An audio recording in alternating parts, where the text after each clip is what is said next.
할렐루야. 우리 오늘 말씀은요, 데살로니가전서 4장 13절에서 5장 11절까지 말씀입니다. 형제들아, 자는 자들에 관하여는 네가 알지 못함을 우리가 원하지 아니하노니 이는 소망 없는 다른 이와 같이 슬퍼하지 않게 하려 함이라. 우리가 예수께서 죽으셨다가 다시 살아나심을 믿을진대 이와 같이 예수 안에서 자는 자들도 하나님이 그와 함께 데리고 오시리라. 우리가 주의 말씀으로 너희에게 이것을 말하노니 주께서 강림하실 때까지 우리 살아남아 있는 자도 자는 자보다 결코 앞서지 못하리라. 주께서 호령과 천사장의 소리와 하나님의 나팔 소리로 친히 하늘로부터 강림하시리니 그리스도 안에서 죽은 자들이 먼저 일어나고 그 후에 우리 살아남은 자들도 그들과 함께 구름 속으로 끌어올려 공중에서 주를 영접하게 하시리니 그리하여 우리가 항상 주와 함께 있으리라. 그러므로 이러한 말로 서로 위로하라. 형제들아, 때와 시기에 관하여는 너희에게 쓸 것이 없음은 주의 날이 밤에 도둑같이 이를 줄을 너희 자신이 자세히 알기 때문이라. 그들이 평안하다 안전하다 할 그때에 임신한 여자에게 해산의 고통이 이른과 같이 멸망이 갑자기 그들에게 이르니 결코 피하지 못하리라. 형제들아, 너희는 어둠에 있지 아니하며 그날이 도둑같이 너희에게 임하지 못하리니 너희는 다 빛의 아들이요 낮의 아들이라. 우리가 밤이나 어둠에 속하지 아니하나니 그러므로 우리는 다른 이들과 같이 자지 말고 오직 깨어 정신을 차릴지라. 자는 자들은 밤에 자고 취하는 자들은 밤에 취하되 우리는 낮에 속하였으니 정신을 차리고 믿음과 사랑에 호신경을 붙이고 구원의 소망에 투구를 쓰자. 하나님이 우리를 세우심은 노하심에 이르게 하심이 아니요 오직 우리 주 예수 그리스도로 말미암아 구원을 받게 하심이라. 예수께서 우리를 위하여 죽으사 우리로 하여금 깨어있든지 자든지 자기와 함께 살게 하려 하셨느니라. 그러므로 피차 건면하고 서로 덕을 세우기를 너희가 하는 것 같이 하라. 아멘. 우리 오늘 자는 자들에 관하여 되어 있는데 데살로니가 전서 배경은 두 가지 배경이 있다 했죠. 바울이 이 서신을 쓴 이유는 디모데로부터 데살로니가 교회가 이 바울이 짧은 기간에 특별히 새 안식일 21일 동안 어찌 보면 세 번이라고 볼 수도 있죠. 새 안식일 21일 동안이지만 해당에 들어가서 말씀을 전했는데 정말 그들이 믿음이 정말 좋은 거예요. 그래서 디모데를 보내었죠. 말씀을 전하고 나서 유대인의 핍박 가운데 다시 바울이 실라와 디모데와 함께 베레아로 내려오게 되었고 너무 걱정이 되었는데 결국 아덴에서 디모데를 보냅니다. 그래서 고린도에 있을 때에 디모데가 고린도로 오게 되는데 그 소식을 들으니까 너무나 기쁜 거예요. 그들은 확실한 믿음 안에 거하고 있었고 그들은 핍박을 잘 견디고 있었습니다. 그래서 바울이 핍박을 견디라고 격려했고요. 또 하나는 그들이 너무 믿음이 좋다 보니까 이 종말에 대해서 너무 사모함이 커가지고 예수님께서 곧 오실 것이다 이래가지고 이 종말을 너무 사모하다 보니까 예수님의 재림에 대한 너무 사모함이 크다 보니까 약간의 부작용이 있었어요. 하나는 뭐냐면 이제 예수님께서 오시는데 우리가 일할 필요도 없고 예수님만 기다리자 하는 그런 자들이 나타나기 시작했어요. 그리고 예수님을 기다리다가 예수님 재림을 기다리다가 먼저 죽은 자들에 대한 의문이 생긴 거예요. 그러면 이들은 어떻게 됩니까? 사라지는 겁니까? 아니면 어떻게 됩니까? 라는 의문이 생긴 것이죠. 그래서 오늘 바울이 실질적으로 재림에 대해서 이야기하고 있는데 데살로니가 전서 4장 13절부터 18절까지는요 휴거에 대한 내용이 나오죠. 휴거에 대해서 그죠? 마태복음 24장에도 휴거에 대한 내용이 나옵니다. 고린도서 15장에도 휴거에 대한 내용이 나옵니다. 그래서 제가 이 설교를 하면서 중요한 세 가지 정도를 말씀드릴 텐데 우리도 재림신앙을 가져야 된다는 것은 중요합니다. 지금 한국교회가 시한부 종말론자들의 그 잘못된 한때 다미 선교회 같은 그리고 지금도 신천지 이만희 잘못된 시한부 종말론자들 때문에 계시록을 한국교회가 한동안 멀리했고 그리고 계시록에 대해서 이야기를 많이 하지 않았고 예수님의 재림에 대해서 이야기를 하지 않았죠. 그래서 다미 선교의 이후로 목회자들이 우리도 휴거됩니다 이러면요 바로 이단 취급을 받았기 때문에 이 휴거란 말을 잘 사용하지 못했어요. 그래서 성경에는 분명히 나온단 말이에요. 그래서 이 전체적인 이 흐름을 보면 첫 번째는 뭐냐 하면 이 휴거 재림에 대해서 첫 번째는 뭐냐면 환난 후 재림입니다. 이게 중요합니다. 우리 마태복음 보시면요, 우리 배경을 위해서 먼저 마태복음 24장을 보셔야 되는데, 마태복음 24장, 25장은 종말장 아닙니까? 그래서 우리 열처녀 비유라든지 달란트 비유가 25장에 나오고요. 준비를 해야 돼요. 열처녀 비유, 달란트 비유가 참 중요합니다. 준비를 해야 되는 것이죠. 그래서 열처녀 비유는 뭡니까? 우리 기름을 준비해야 된다. 예수님이 오시는 그날까지 기도하면서 신앙을 잘 간직하고 거룩하게 살아야 된다. 이 부분이라면, 달란트 비유는 뭡니까? 열심히 주의 일을 해서 남기는 자가 된다. 영혼 구원하고 하나님 나라 확장에 쓰임 받아야 된다. 이 두 가지가 참 중요한 부분이 기록되어 있는데요. 이 마태복음 24장에 보시면요, 어떻게 되어 있냐면 이렇게 되어 있습니다. 24장 29절에 보면 그날 환난 후에 즉시 해가 어두워지며 달이 빛을 내지 아니하며 별들이 하늘에서 떨어지며 하늘의 권능들이 흔들리리라. 그때 인자의 징조가 하늘에서 보이겠고 그때 땅의 모든 족속들이 통곡하며 그들이 인자가 구름을 타고 능력과 큰 영광으로 오는 것을 보리라. 그가 큰 나팔 소리와 함께 천사들을 보내리니 그들이 그의 택하신 자들을 하늘 이 끝에서 저 끝까지 사방에서 모으리라 되어 있거든요. 그러니까 환난 후에 예수님이 재림하십니다. 이 환난은 뭡니까? 우리 기독교인들이 당하는 핍박을 말해요. 그래서 우리 기독교인들이 환난 전에 예수님이 재림하셔서 휴거되는 것이 아니라, 이 세대주의자들은 그렇게 주장하는데 그렇지 않습니다. 성경에는 분명히 환난 후 재림이라고 되어 있어요. 그리고 뭡니까? 이 마태복음 처음부터 다 읽지는 않지만 마태복음 24장 9절에 보면 그때 사람들이 너희를 환난에 넘겨 죽겠으며 너희를 죽이리니 너희가 내 이름 때문에 모든 민족에게 미움을 받으리라. 그때 많은 사람이 실족하게 되어 서로 잡아주고 서로 미워하겠으며 거짓 선지자가 많이 일어나 많은 사람을 미혹하겠으며 불법이 성함으로 많은 사람의 사랑이 식어지리라. 그러나 끝까지 견디는 자는 구원을 얻으리라 되어 있거든요. 이 환난은 뭡니까? 예수 믿는 자를 죽이는 환난이에요. 우리 계시록에 보면 순서로 보면 나팔 재앙이죠.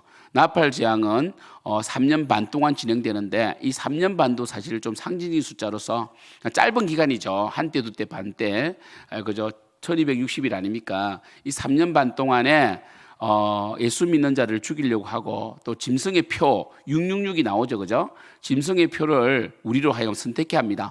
예수님을 믿을래 아니면 배도할래라고 우리에게 선택권을 주었을 때 그때 배도하고 먹고 살기 위해서 생존을 위해서 예수님을 포기하면 재림 때에 휴거되지 못합니다. 그래서 이 3년 반 나팔장이 끝나면 예수님께서 공중에서 재림하시고 그때 우리가 휴거된다. 그러면 예수님께서 재림하시기 전에 죽은 자들은 어떻게 되느냐? 당연히 예수님께서 공중에서 재림하실 때 함께 그들도 온다. 예수님께 붙어서 온다는 거예요. 그래서 그들이 우리보다 앞선 자다 이렇게 말한다는 것이죠. 그래서 위로하고 그런 데서 걱정을 하지 말라는 거예요. 이게 중요합니다. 환난 후 재림이 중요하고요. 두 번째는 뭐냐면 재림을 준비하는 우리는 어떻게 살아야 되는가? 바로 이 마태복음 24장 40절 41절 보시면요. 이 휴거가 어떻게 일어나냐면 40절에 그때 두 사람이 밭에 있음에 한 사람은 데려가고 한 사람은 버려둠을 당할 것이요 두 여자가 맷돌질을 하고 있음에 한 사람은 데려가고 한 사람은 버려둠을 당할 것이니라 되어 있거든요. 그러니까 일상의 삶을 벗어나지 말라는 거예요. 시한부 종말론자들은 가정도 버리고 직장도 버리고 오직 이 하얀 바지 입고 하얀 구두 신고 주님의 재림만을 기다린단 말이에요. 그러면 경제 활동을 안 하면 누가 먹여 살립니까? 그들이 불법을 행하는 거 아닙니까? 이게 말이 안 되는 거죠. 그래서 성경은 밭을 갈고 있을 때, 맷돌질 할 때 휴거된다. 그거는 무엇을 말합니까? 바로 일상의 삶에 최선을 다해라는 거예요. 이게 바로 두 번째 이 재림을 대하는 우리의 태도에 대한 말씀이고요. 세 번째는 뭡니까? 서로 위로하고 격려하라. 그죠? 왜냐하면 재림 신앙을 가지고 재림을 기다리는 우리는 핍박이란 게 있잖아요. 서로 위로하라라고 되어 있습니다. 그리고 거룩하게 살아라 이렇게 되어 있습니다. 이 세 가지 메시지가 중요합니다. 정리하자면 환난 후 재림이라는 것이에요. 우리는 환난을 견디는 믿음이 있어야 됩니다. 이 믿음조차도 성령님께서 주십니다. 두려워하지 마십시오. 두 번째는 뭐냐면 일상의 삶을 벗어나지 말라는 거예요. 여러분들이 진정한 그리스도인이라면 여러분 가정을 열심히 세워나가고 그리고 교회도 열심히 세워나가야 됩니다. 교회만 열심히 하고 가정을 내팽개친다면 그것 또한 시한부 종말론자가 됩니다. 가정에 열심히 최선을 다하고 직장에서 열심히 일하고 땀을 흘리는 가운데서 예수님께 이 땅에서 이 땅에 공중에서 재림하시면 우리 휴가 됩니다. 그죠? 그다음에 세 번째는 뭡니까? 거룩하게 살고 그리고 서로 격려하라 이렇게 되어 있습니다. 우리 본문을 보시면요, 4장 13절에 형제들아 자는 자들에 관하여, 그래서 이 유대인들은 죽음을 자는 자들이라고 표현했지 영혼이 잔다고는 말하지 않았습니다. 그래서 영혼 소멸설과 영혼 수면설은 이단입니다. 우리는 영혼 불멸설이고 우리가 죽게 되면 우리의 영혼은 천국으로 가서 하나님과 함께 있습니다. 깨어 있다는 거죠. 자지 않습니다. 자는 자들에 관하여는 너희가 알지 못함을 우리가 원하지 아니하노니 이는 소망 없는 다른 이와 같이 슬퍼하지 않게 하려 함이라. 우리는 사실 이 죽음에 대해서 슬퍼하지 않죠. 우리가 좀 헤어짐은 아픔이지만 정말 과거에 우리 추억을 생각하면서 울지만 그러나 이 소망 없는 자들 같은 슬픔은 아닙니다. 왜냐하면 그들은 결국 예수님께서 재림하실 때에 부활체가 되어서 예수님과 함께 오거든요. 우리도 휴거될 때는 부활체가 됩니다. 부활체가. 14절 우리가 예수께서 죽으셨다가 다시 살아나심을 믿을진데 이와 같이 예수 안에서 자는 자들도 하나님이 그와 함께 데리고 오시리라. 그죠? 예수님께 재림하실 때에 데리고 옵니다. 우리가 주의 말씀으로 너희에게 이것을 말하노니 주께서 강림하실 때까지 우리 살아남아 있는 자들도 자는 자보다 결코 앞서지 못하리라. 순서적으로 보면 예수님께서 재림하실 때 그 다음에 이 먼저 죽은 자들이 예수님과 함께 오고 그 다음에 우리가 휴거되기 때문에 순서적으로 보면 그들이 우리보다 앞섭니다. 16절 주께서 호령과 천사장의 소리와 하나님의 나팔의 소리로 친히 하늘로부터 강림하신다. 그죠? 이 계시록 말씀과 마태복음 말씀과 데살로니가 전서 말씀이 딱 일치가 되잖아요. 그죠? 성경대로 보시면 돼요. 휴거가 없다고 하는 분도 있지만 휴거가 지금 성경 기록되어 있는데 그리스도 안에서 죽은 자들이 먼저 일어나고 그 후에 우리 살아남은 자들도 그들과 함께 구름 속으로 끌어올리지잖아요. 공중에서 주를 영접하게 하시리니 그리하여 우리가 항상 주와 함께 있으리라. 할렐루야. 이제 주님과 헤어지지 않습니다. 순서적으로 보면 보세요. 나팔 재앙 3년 반 동안 환난을 견디고 배도하지 아니하고 순교한 자들이 순교한 자들은 예수님께서 재림하실 때 함께 이렇게 온다 그랬잖아요. 먼저 일어나고 부활체가 되고 그다음에 우리 이 땅에서 핍박을 당하고 예수님 오시는 그날까지 이 고난을 당하고 고문을 당하고 이 표를 받지 않은 자들, 배도하지 않은 자들은 휴거가 된다 했죠. 살아있는 자들은 휴거될 때 부활체가 됩니다. 부활체가 되는데 그때 공중에서 혼인잔치가 벌어져요. 그런 다음에 이 남아있는 자들, 배도한 자들, 짐승의 표를 받은 자들 있잖아요. 그리고 믿지 않는 불신자들은 그때 우리를 신나게 괴롭히고 엄청나게 괴롭혔잖아요. 그들은 대접재앙에 들어갑니다. 대접재앙. 이 대접재앙은 이제 더 이상 이 회개가 없는 회개할 기회가 없는 재앙입니다. 회개할 기회가 없는 나팔 재앙 때는 회개할 수 있지만 대접 재앙 때는 더 이상 기회가 주어지지 않습니다. 그 대접 재앙 끝난 이후에 그 대접 재앙 이후에 또 살아있는 자들이 있을 거 아닙니까? 그 대접 재앙이 죽기도 하고 또 막 이 괴롭힘을 당하고 막 이 고난을 당하거든요. 하나님 심판 가운데 있다가 죽지 않은 자들이 있을 거 아닙니까? 그러면 사실 우리나라만 하더라도 지금 진정한 그리스도인이 한 400만 밖에 안 되는데 그잖아요. 그들이 이제 휴거됐다 칩시다. 오늘 만약에 예수님 오셔가지고 그럼 이 땅에 남아있는 자들 막 이렇게 하나님의 심판을 당하죠. 왜냐하면 그들은 예수님을 배격했으니까. 그럼 또 뭐 산이 무너지고 이래가지고 죽기도 하잖아요. 근데 안 죽은 자도 있잖아요. 그때 이제 이 3년 반 대접 재앙 이후에 금세 지나가요. 싹 지나가요. 3년 반이 긴 시간이 아닙니다. 그러면 공중에 있던 우리가 예수님과 함께 이 땅에 내려와요. 그런 다음에 천년왕국에 들어갑니다. 이 천년왕국은 뭡니까? 천년 동안 왕노를 하는 거죠. 예수님과 우리가 누구를 다스립니까? 배도한 자들과 불신자들을 다스리는 거예요. 우리가요. 그런 다음에 이제 이 천년이 지나면 이 마지막 이 마귀가 막 역사하려고 하지만 그것은 쇼로 끝나고 뭐 아무 의미도 없습니다. 그냥 불이 내려서 다 살라버리고 이제 백보자 심판 가운데서 마지막 이제 심판, 믿는 자는 뭡니까? 정죄 심판이 아니라 구원에 대한 심판이고요. 믿지 않는 자들은 이제 완전한 이제 뭡니까? 심판. 그죠? 지금은 이 믿지 않는 자들은 지옥에서 영혼이 고통을 당하고 있지만 그때는 이제 그들도 영혼과 육체가 고통을 당합니다. 그렇게 되고 이제 새 하늘 새 땅이 이루어지죠. 이렇게 계시록은 끝이 납니다. 이렇게 되는 것입니다. 그래서 이 구름 속으로 끌어올려 공중에서 주를 영접하게 하시리니 그리하여 우리가 항상 주와 함께 있으리라. 그러므로 이러한 말로 서로 위로하라. 우리가 서로 위로가 필요하죠, 그죠? 그리고 형제들아, 때와 시기에 관하여 너희가 쓸 것이 없으면 주의 날이 밤에 도둑같이 이를 줄을 너희 자신이 자세히 알기 때문이라라고 되어 있습니다. 그러니까 이 데살로니가에 있는 교인들은요, 예수님의 그 재림을 사모했기 때문에 사실은 언제 그냥 오시기만을 기다렸지, 우리 지금 이 시대 기독교인들처럼 재림에 대해서 사모함이 없다든지 아니면 두려워하지 않았습니다. 늘 준비가 되어 있었단 말이에요. 그래서 쓸 것이 없다 이렇게 말했습니다. 그리고 3절에 그들이 평안하다 안전하다 그때 임신한 여자에게 해산의 고통 이런 것 같이 멸망이 갑자기 그들에게 이르니 결코 피하지 못하리라. 갑자기 재림이 있습니다. 형제들아, 너희는 어둠에 있지 아니하며 그날이 도둑같이 너희에게 임하지 못하리니. 그러니까 우리는 늘 빛 가운데 있고 늘 준비되어 있기 때문에 우리에게는 뭐 도둑은 뭡니까? 잠잘 때 깨어있지 못할 때 오는 거 아닙니까? 만약에 깨어서 도둑을 맞고 있다면 도둑은 절대로 들어오지 못하죠. 그것처럼 우리는 재림에 대해서 두려워하지 않죠. 늘 준비하고 있죠. 어떻게 준비합니까? 5절 너희는 다 빛의 아들이요 낮의 아들이라 우리가 밤이나 어둠에 속하지 아니하나니. 그러니까 여러분, 우리가 기독교인이라고 하면서 죄를 짓고 은밀하게 죄를 짓고 뭐 불륜하고 뭐 술 취하고 방탕하면 주님의 재림이 두렵겠죠. 술 마실 때 주님 오시면 안 되는데 이런 거 아닙니까? 근데 우리가 늘 깨어있고 기도하는 자는요, 두려워하지 않죠. 그러므로 우리는 다른 이들과 같이 자지 말고 오직 깨어 정신을 차릴지니라.